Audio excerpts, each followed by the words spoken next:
So the funny thing is, we went through FOMO. We're seeing all this stuff. We had our slowest year in 2021 from an acquisition perspective.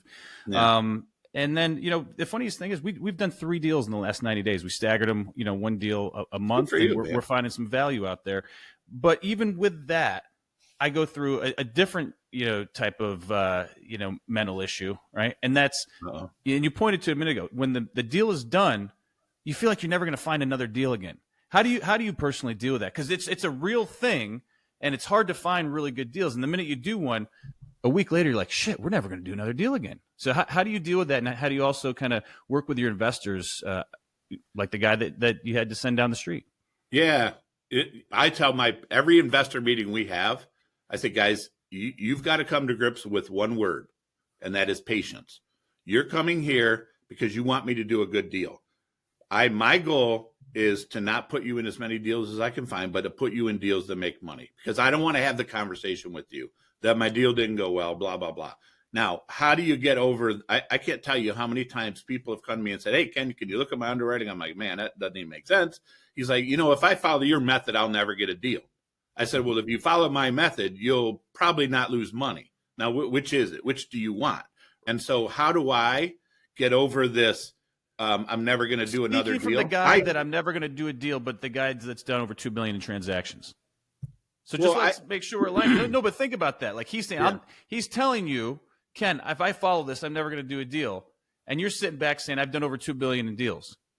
Yeah. Well, my question, right? Is, do you want to make money or not? Right. Do you want to just, I mean, are you trying to buy the S&P 500, the SPY, or are you trying to buy a stock that's going to explode on you, right? Well, if you want the SPY, that's what you're doing. If you're just getting in deals, hoping and praying that the market goes up for you. That's not what we do. That's not how you make money. I keep the faith just because here's what I tell people.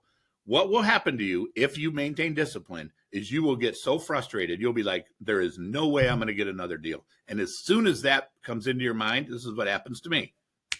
I get it. I'm like, oh my God, there's my deal right there. And then you got to look at it 3 times because you're like, wait, something's wrong. Something's missing, right? What am I missing here? What am I missing here? And you look at this, you look at the math like multiple times, and you're like, oh, wait, is this vintage correct? What's the plumbing? What are we doing? What am I missing here? That's always the question, right? Yeah, no, you just have to be disciplined if you want to make it long term, because you will make. Remember, this is not a get rich quick thing. Right. I know you guys know that, but so many people just want to make money, and I want you to make $1 million on a deal.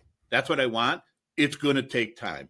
That means you gotta just vet it out, because in the end, I want you to be not an investor in one deal, because investors are hard to get.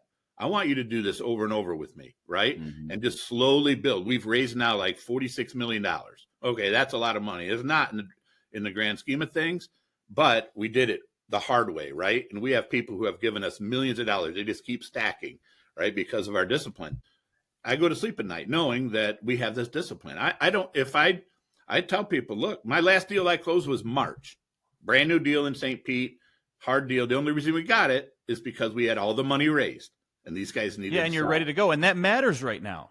Oh, that totally matters in this part of the cycle. That's a great point. It totally matters. Yeah. We get into any best and final we want to get into because we have $15, $18 million to deploy. He starts showing him the case, He's like, look what I got here. I got a pile of money.